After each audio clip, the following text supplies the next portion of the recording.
পবিত্র ঈদ উল ফিতরের দিন সব আনুষ্ঠানিকতা শেষে আবেগঘন এক মুহূর্তের জন্ম দিলেন প্রধানমন্ত্রী। দীর্ঘ ১.৫ দশক পর নিজ দেশে বাবা মায়ের মাজার জিয়ারত করলেন তারেক রহমান। শনিবার ২১শে মার্চ সকালে রাজধানী শেরেবাংলা নগরে অবস্থিত জিয়া উদ্যানে এই জিয়ারত অনুষ্ঠিত হয়। বাংলাদেশ জাতীয়তাবাদী দলের শীর্ষ নেতা ও বর্তমান সরকার প্রধান তারেক রহমান সেখানে উপস্থিত হয়ে শহীদ রাষ্ট্রপতি জিয়াউর রহমান এবং সদ্য প্রয়াত সাবেক প্রধানমন্ত্রী বেগম খালেদা জিয়ার আত্মার মাগফিরাত কামনা করেন।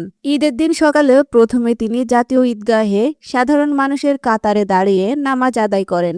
এরপর রাষ্ট্রীয় অতিথি ভবন যমুনায় বিশিষ্ট ব্যক্তিদের সাথে ঈদের শুভেচ্ছা ও কুশল বিনিময় শেষে পরিবারের সদস্যদের নিয়ে বাবা মায়ের স্মৃতি বিজড়িত এই স্থানে ছুটে আসেন তিনি। জিয়ারত শেষে দলের প্রতিষ্ঠাতা ও প্রয়াত শীর্ষ নেত্রীর প্রতি গভীর শ্রদ্ধা নিবেদন করেন প্রধানমন্ত্রী। মায়ের ইন্তেকালের পর দল ও রাষ্ট্রের বিশাল এই দায়িত্ব কাঁধে নিয়ে এবারের ঈদটি তারেক রহমানের জন্য অত্যন্ত আবেগপূর্ণ।